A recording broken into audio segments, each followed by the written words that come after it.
This is Dominic DeAngelo of OneTrueSportTV.com, FourHorsemenNetwork.com, and One of a Kind with RVD as well. So that's my whole gambit. I'm going to introduce you to a new person here. It is my former college, not roommate. We never been roommates. It's Jim Miller. He might have been roommates with Kurt Angle, though, at Clarion University. Jim, can you confirm or deny that? I can't deny or disconfirm that, but Dom, I'm glad we weren't roommates because that would have been very tough. You difficult. You did squat at my apartment a summer or so. That's true. Yeah, I can't respond to any of that. But hey, we're here to talk about LFG. LFG, Jim, before we do that, though, why don't you give people a little background about your wrestling fandom in general? I've been a wrestling fan for pretty much all my life. WWE boy, I guess you can call it. I know on the internet circles that might not be a good thing, but in the 80s that was a good thing. I mean, wow, come on. But yeah, I'm an 80s, and then WCW. I watched all of that. I actually preferred that in the mid 90s, if you can believe it. And then went back to WWE afterwards. So I've been paying attention my whole life. I've been to multiple WrestleManias. Yes. So we're here to talk about my knowledge, I guess. That's correct, Jim. We'll put your knowledge to the test in certain ways and get your perspective and see if people respect your opinion or not. There's no way they can't. Oh my goodness! Wow, yeah. What confidence already coming in. You're like some of these youngsters on LFG, ready to go, like BJ Ray or whatever the freak his name is. Well, he made an impact, didn't he? He sure did, in some form or fashion. Yeah. We'll get to him in a little bit, but Jim, I mean, this is very reminiscent, obviously, of Tough Enough. You know, they have a lot of. Me going into this, watching this, and we're watching it much on a delay. It's been out for weeks, everything to that effect. I don't know if I've become jaded about the reality TV aspect of everything, but my initial going into this was very clouded by that. I think my cynicism of reality television and how it's presented. And I think you tie that into maybe a little bit of my, indirect experience of being in the wrestling realm a little bit has also kind of made me a little bit more cynical to it. But I will say, as the show went on, I got a little bit more and more engaged, and that kind of washed away. But what was your thoughts going into the show initially? Well, I was concerned like you that it's just going to be scripted WWE BS that we see so often. But I have to say that I thought the Legends did a very good job of making me feel like it was real. Okay. Bubba Ray. I thought he did a great job. And it was even before the confrontation that he had with BJ. Yeah. I mean, and when he speaks, he just sounds authentic. Yes. There's no BS when he speaks. And I appreciate that when it comes to a show like this. And then when you have someone like The Undertaker on, he, again, feels authentic. There's no BS. So, and we know Booker T's background, authentic, and Mickey James, I feel like did a great job too. So when you start out from that base where the Legends feel so real, I think that helps the show. It's really funny that you mentioned Bubba Ray like that too, because the notes that I put down was like, Bubba Ray gave some good advice. And he made the great analogy about fastball and like where if you're throwing like 100-mile-an-hour fastball and you don't hit the strike zone, then you shouldn't be throwing that pitch. But if you throw a good one at 90, then do that and pace yourself out. So he gave a lot of good tips. And I just thought, you could see his passion into it. And I think he gets the designation, obviously, of being a bully. But I really think what he conveyed to that was very helpful and beneficial to the up-and-coming wrestlers, so to speak. Yeah, I thought they did a great job. And they picked 4 very authentic legends. And like you said, I really don't know how scripted this show is. Do you have any idea? I mean, I felt like it wasn't scripted, but I'm sure it was. I'm sure that some of the pomp and circumstance that goes with it, is kind of like, okay, this is how you do a reality television production kind of aspect of it all. But I do think some of the morsels that we got from it, like their interaction with I think that is genuine. when it comes to, them wanting to help and them giving their perspective, certain things like that. So I do think that, and I know Jeremy Borash, who actually was on commentary at the end. Did you notice that? I did with caught me by that. surprise. Who was he with? Vic Joseph, maybe? Yeah, I Is think that it was who Vic it was? Joseph. Yeah. Who does a good job too. But I thought, and I know his fingerprints are all over this. And he does very good work with WWE, and it did great work with TNA as well. It was very much a big person for that. So, in contrast to that, I feel like when Shawn Michaels was on the screen at the beginning, I thought that authenticity kind of took a step back. I feel like he was performing more than when he was introducing the legends. It felt like he was a little more performative than the legends were.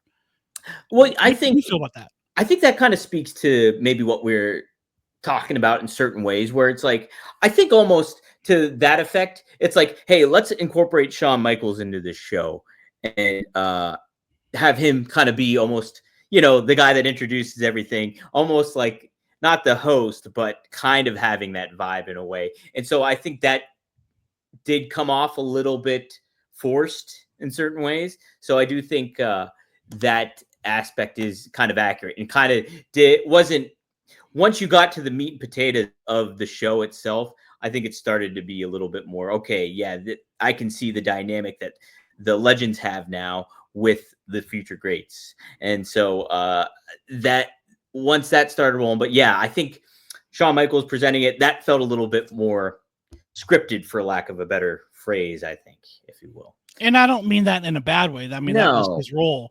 But Mhm. in contrast, you could tell that the other legends weren't, it didn't feel scripted, what they were doing. And I think that's a credit to the show. Yeah. Yeah. What I wanted to get real quick too, and maybe I'm getting some of this perspective of the little clips that I've been seeing on social media of future episodes and stuff like that. I'm curious how good of a coach Undertaker will be ultimately, because I think about, you always think about like somebody like a Michael Jordan. They're so good at what they do that it's kind of hard for them to be able to coach sometimes. Now we know Booker T can. Bully Ray has shown that has that capability of giving advice and things like that, whether it be blunt or not. And then I think Mickey James is kind of a natural at that too when it comes to it. But somebody like a big name and a legendary name like The Undertaker, how much will he be able to convey that transition his legend status over to these future greats? Well, I guess we will find out as the show progresses. Sure. But as you mentioned, Wayne Gretzky was a coach in the NHL, Mm-hmm. one of the best of all time, and was a terrible head coach. Mm-hmm. So these things don't always translate. Shawn Michaels, though, has made the transition. One of the best in-ring performers we've ever seen. Yep. And now he runs that performance center. Mm-hmm. So, it doesn't necessarily mean that you can't be a good coach, that you can't train the new generation. But also that's another aspect of it as well. The Undertaker came up in a generation that is completely different than what these young performers are doing now in the ring. Right. And he has to find a way to mend or bridge that gap. Yes. And I think that will be interesting to see if he is able to do that. Mm-hmm. Absolutely. That's kind of an intriguing aspect of it all. I know I've caught wind of some clips of Gunther being on the show on the latest episode and things like that. I can't wait for that episode, by the way. That's going to be a good one because he's authentic. He is authentic. You believe what he says. And you know what? He kind of took Taker to task in a clip about like, hey, why isn't this person a killer, so to speak, yet, and stuff like that. And Taker was like, I was kind of taken aback by that at first, but then I was like, then he has a point. So I'm curious. It really put the bug in my ear of like, okay, how is Taker on this show and stuff like that? And I initially had those kind of thoughts too, because it is tough for I'm sure a legend sometimes to convey what they're capable of doing, the charisma that they have, and translate it to somebody else that's completely different, whether it be a physique or style or persona. So something to kind of consider there. And I hope that the Gunther criticism, when we get to that show, doesn't come off as forced or fake. I don't think it will, right? I don't think it will. From the clips we saw, it wasn't enough to really judge. No. But that's kind of what we were talking about earlier. This show needs to feel real. Yes. If it starts to feel forced, which we know that there's going to be an aspect of it. But Sure, from a viewer standpoint, if it starts to feel forced, it's not going to be interesting. No, and I think. Did you watch the Tough Enough with Stone Cold? Yes. Yeah, I thought he was great. Like he was. Yes. I mean, he was the value he added to that whole presentation of the show made it feel great. And obviously, some of that stuff didn't feel kind of out of place. And a lot of those, there was like, what, 2 people really came from that? Sonya Deville and Mandy Sachs, who's no longer even in WWE. And same with Sonya. She's no longer there either. So, I mean, like a lot of the talent from the previous generations of Tough Enough showed up and actually became stars and stuff like that. That one necessarily didn't. But the big guy that felt organic and all that was Steve Austin. If I'm remembering right, was Mickey James and Booker T a part of that as well? I'm very positive Booker T was. I think you're right too that Mickey was a part of it as well. I thought they had 3. It's been a while since I watched it. Yes. But why do you think there's been such a disconnect between the athletes the young athletes that are on these shows and performing, making that transition to the big time, to the main shows? I mean, you've noted there have been a couple, but there haven't been many. Who's the biggest one? John Morrison? Yeah, John Morrison, Miz, right? Miz was on. Miz. He was part of that, right? Season. Yeah. First season. But I mean, we know who won the season 1. Yeah, Maven. I mean, and now he's a big YouTube star. He's a big YouTube star, much like yourself. Oh, thanks, Jim. But in terms of in-ring success, there wasn't much at all. So why do you think some of these shows don't really produce the stars that they are hoping for? Well, I do think part of it comes with the aspect of Vince McMahon was in charge of everything. And so, are we allowed to say his name? Oh, we say it all the time on that. But I do think he was a factor in that. Maybe to the extent that, hey, it's all about getting a reality show across. Maybe that had something to do with it a little bit as well. Like MTV had their paws on it earlier on, and then obviously the WWE really, really controlled it under a Vince McMahon ecoscape in the 2011 version of Tough Enough or whatever. No, I guess it was 2014 or 15 or whatever it may be. Either way, I think maybe some of that kind of came into play. But yeah, I think some of these talents, like a BJ Ray, could potentially shoot themselves in the foot when it comes to how they handle themselves, because it is a tough business. You have to be a person that is adaptable and not just in the ring, but as somebody that get along to go along, basically, I think, in a lot of ways. And maybe some of these talents don't. Well, let's get into it. As the show started, the legends meet the future greats. Right. And then they almost immediately they get in the ring and run the ropes for a couple of minutes. Mm-hmm. And then it's promo time. Right. And in the promo time is what you were referring to about BJ. Right. What did you think about that interaction? It was pretty much the biggest thing that happened in the first 30 minutes or so of the show. Right. And that was clipped up, I think, even before the show debuted or something. I think it was on social media before the show premiered. But, I mean, the guy's annoying. I mean, that is one thing for sure. He's certainly people I've met, the type of person that you meet and you don't want to really hang out with. And he conveys that kind of confidence, hats off to him in a way for being able to have that kind of confidence. But in the same turn, is that really, he's got to check it a little bit at the door, find that in between where it's just like, okay, this is who I am. This is what aggravates me. That maybe makes people want to watch to hate me or vice versa even. But I also have to check a little bit of my confidence at the door here and leave it there and understand that, yes, to survive, I need to find the in-between, the balance of all that stuff, and know that like the ego can't take all of this over. So he was the big highlight of episode 1. And got a lot of eyes, I think, initially on the show. So, what are your takeaways from that? His show time or screen time on there? Well, again, this is what part of the conversation we had earlier. Was this an authentic interaction? Or was this forced for the show? It's a great point. Because you could kind of see, like, even how they presented it felt like, okay. And they kind of even changed the tone of it. Maybe that's the reality TV. It is the reality TV production of it. Like the music kind of changed when he was on and cutting that horrible promo initially. And everybody's like, is that promo? Because that didn't feel like a promo. And then he went in to Bully Ray and stuff like that. I think there was I think their interaction, Taker's and Bubba Ray's, I think that was organic. Now, did BJ Ray play it up for the camera? I'm sure to an extent he did, right?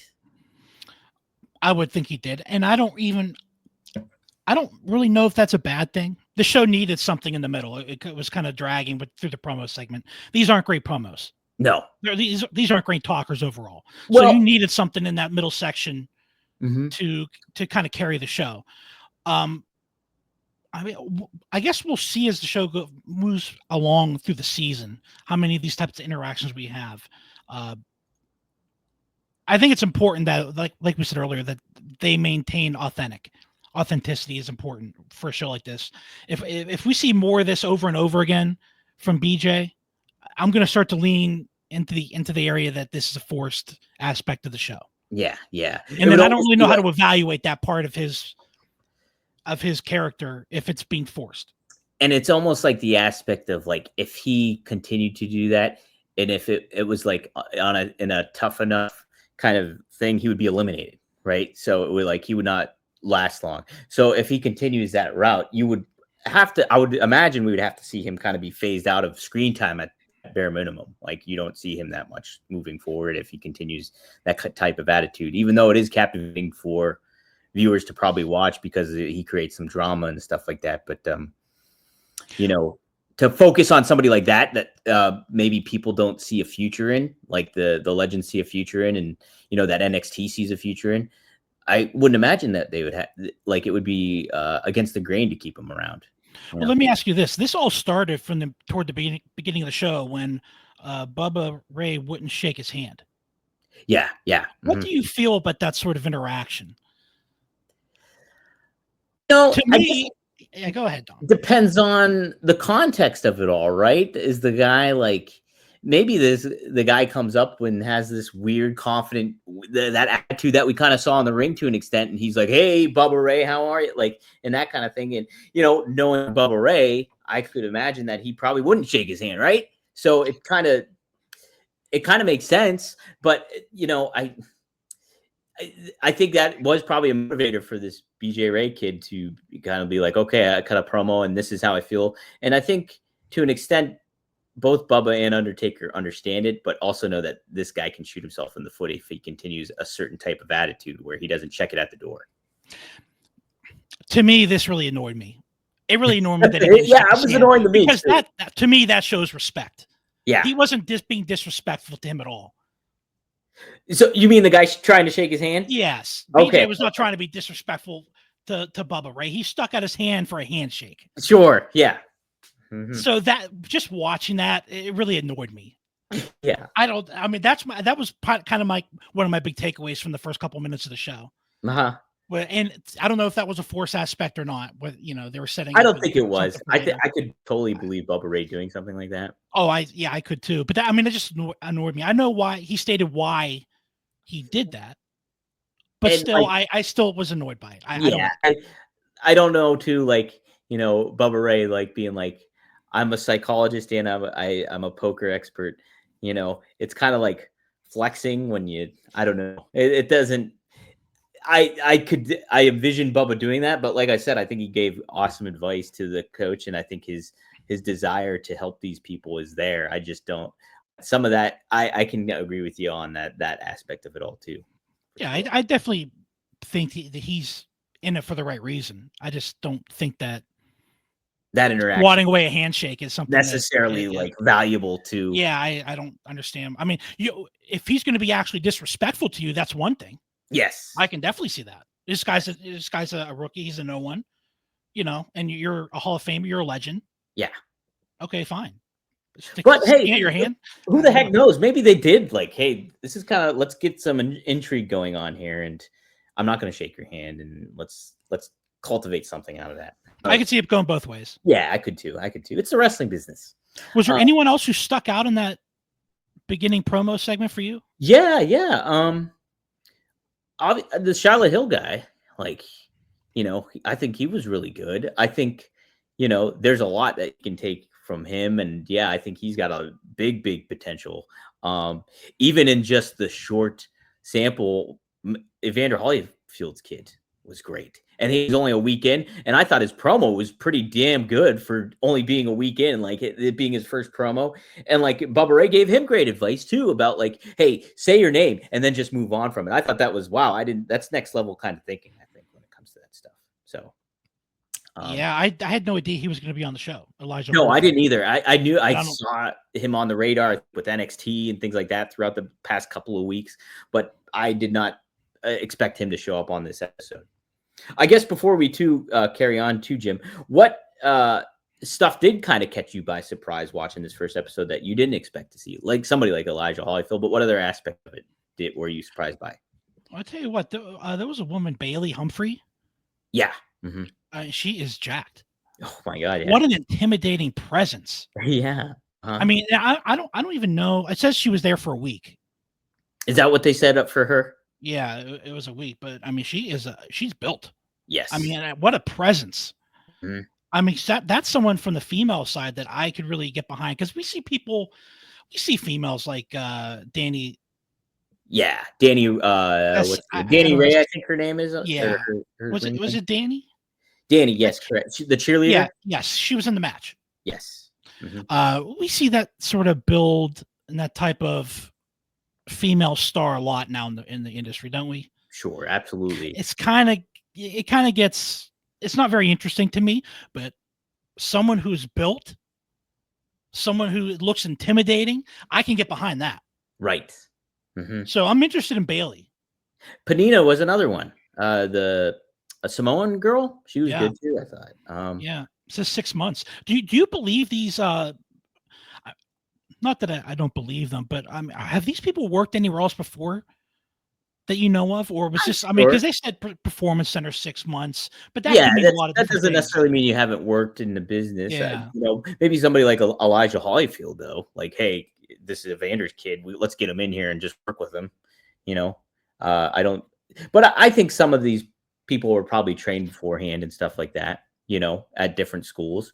What did you think of Tyra May Steele, the gold medalist? A lot of potential there. Again, someone who looks. I mean, she's definitely in shape. But they didn't. I may have missed it. Did they mention what her gold medal was in? I don't remember them saying. That's a good point. I'm trying to think too. I mean, because they definitely made that an aspect that she was a gold medalist. But to my knowledge, I don't remember them saying what she won it from. I guess we could Google that, Jim. Right? I'm assuming maybe wrestling. I don't know. Yeah, who knows? But she has natural charisma. I mean, that's someone who definitely you could see progressing through the industry. Okay, if you had to guess, Jim, what do you think? I would say wrestling. You would be correct. Okay. Just because she moves so smoothly for right. someone who's only been there for, I mean, it says a year, but still relatively wrestling. I mean, she looked pretty good. Yeah. And the women's match looked far better than the men's. Yeah. Like, what's the guy's name? The other Anthony Luke, right? Is that his name? Which I just made the connection. Tony Luke, that's the cheesesteak place in Philadelphia. Wow. How about that? Unbelievable. He's also Maxine Dupree's boyfriend. Yeah. So little push there, maybe. Little push there. What we saw at the beginning for him, I thought there were some shades of like, okay, this guy's got a little something happening. So I mean, was there anybody that was like, I'm out on this person already? Like, just impressions? Not for me. There's no one I'm saying out. We didn't see enough. Yeah, that's true. We really didn't see a lot. Yeah, we didn't really see individualized people in the ring. We didn't see any of that. Promos can be worked on. Yeah, I wouldn't expect some of these people to have great promos early on. No. People have been there for a week or 3 months. Right. To me, that's not that important yet. Make sure you don't kill someone in the ring. That's it. Let's start there. Priority number one. Don't do that. Right. So I mean, all those things could be worked on, but there was no one I'm out on. No. I did think it was funny that to introduce the promo segment, they showed little clips of promos from the legends, and I feel like they picked the worst Mickey James promo you could ever pick. She did a lot of good promos. It was not the one that they picked to put on this show. It was just a small clip, but I just found that kind of funny. What did you think? So I thought some of these talents were kind of perceptive or self-reflective, like the Chris Island guy who did not do a good promo. He like got lambasted in the ring, like said that people were saying how awful it was and stuff like that. He's like, no, they're right. He's like, this is something I got to work on. Like, he's like, I'm just happy for the criticism and stuff. You know, it takes a person to kind of a good reflective person to be like, okay, yeah, I'm doing something wrong and I understand what they're saying. You know, so many people, kids especially, would be like, F that, you know, I know what I'm doing. You know, maybe BJ Ray's going to be like that more too. Who knows? Well, again, I feel like that flirts the line going back to the beginning. The scripted aspect versus the reality aspect of it. Yeah. You know, from a scripted aspect, that's probably not what you want to put out into the world. Right. That I have no idea what I'm doing. It could be, it could be better. Yeah. You know, that's true. Yeah, because I'm kind of curious too.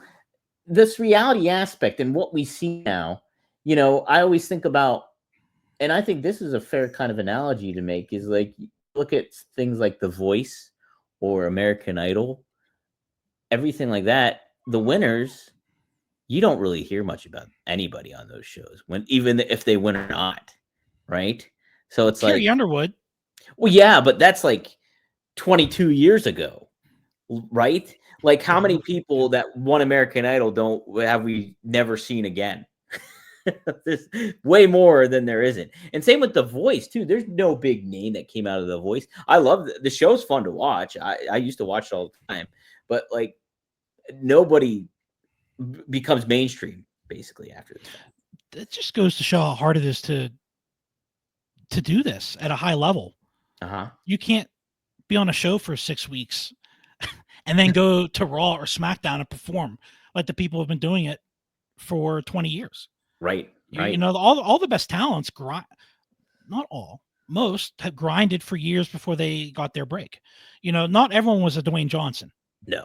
Where he pretty much shows up and within a year, he's one of the top people in the industry. It's true too. Yeah. He did have the deck stacked against him in certain ways, like when it came to like maybe who was gunning out for him and certain things like that. Like he almost was dead in the water coming out in his Rocky Maivia. But like, I mean, he did have some people in his corner, like a Bret Hart and stuff like that too, that, you know, was kind of up for him and stuff like that. But he ended up finding who he was. But it's to your point. Yeah. It's like so many of these people do kind of have to work outside of WWE ecoscape before they get there. And once they do, it's still an uphill battle in a lot of ways. Look how long Bret Hart grinded. Look how long Steve Austin grinded. Yeah. I mean, Undertaker grinded. All these guys, everyone usually grinds before they get there. So it's really unfair to expect someone like a Maven, for instance, when he won Tough Enough. Right. They threw him into the Royal Rumble. Was that a year later? Probably. Yeah. It had to be fresh off of it, I would think, because like, you know, I thought it was a fascinating story too. I thought it did a good job having him eliminate the Undertaker. Like that created a lot of intrigue back then. And that's like, okay, this is kind of neat, because if you were invested into the show, you became invested into that because he eliminated a legend like the Undertaker to bring it full circle, I suppose. Right. Any final takeaways or things that you want to get off on here before we talk? Close up. Yeah. I'm just, you know, there was two main segments of the show. It was the promo segment and then the match segment and then the winner got to pick their legend. Yeah. And I didn't expect a point system. I didn't expect teams necessarily. I always so that was something that caught me off guard. I expected more of these. They're just legends watching and giving advice to certain talent. And maybe they would have some matches. I kind of, that whole aspect of like it being competitive between the legends, I did not expect that to come in. So I think it adds something to the show. Sure. We'll have to see how that plays out over the next few weeks. So let's see. Tyra May picked the Undertaker. Yep. To your point earlier, we'll see, how the Undertaker does in the coach role. Yeah. Mm-hmm. I mean, he's always been, backstage, always been someone that people, looked up to. But Right. this is different. I feel like this is different. Mm-hmm. And then Anthony Luke picked Booker T. Yep. I mean, Booker T solid. Oh, yeah. I mean, the ROW he does, and yeah, like that whole school down there, like it's well renowned. And you could tell Booker T, like they made a moment at the beginning of the show to be like, Booker T, that guy caught Booker T's eye right off the bat. So that makes plenty of sense that he went with Booker. And yeah, I think that was a smart choice on his part. So. And that was pretty much the show. I mean, we'll see where week 2 takes us. I'm hoping that we get a little more into the details of how they are training. Yes, with these legends. Yeah, I want to see a little bit. If each week is going to be to that level, it's going to kind of like flatten out a little bit. There definitely needs to be more dynamics coming on. Now I know they get plenty of guests coming in. I know CM Punk is in an episode. Several other legends come in too, I think, and show up. So we'll see how it all comes across the weekend. I'm glad we waited several weeks to address this. But I mean, it's caught my interest. Yes. So I mean, the first episode caught my interest, which is a good thing, and then we'll see where it goes from here. Yeah. Mm-hmm. Well, cool, Jim. You don't have much of a presence on social media, but do you want to plug anything? No, I do not. Okay. You're great at Fortnite. Like, we could say that. You could say that. Mm-hmm.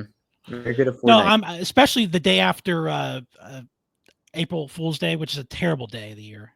Yes. You definitely don't want to be on social media or have a presence there. I purposely, especially stayed off for that day. Did you get bamboozled by anything? No, because I stayed off. Mm-hmm. Did anybody expose you? No. Anybody? No. What about you? One thing got me. It was PTI. They did a thing where did you see this? I saw the clip. I completely bought into it. It was good. It was very, very clever because I was like, wow, I can't believe they're already changing it already. They're backing out on the torpedo bats. Holy crap.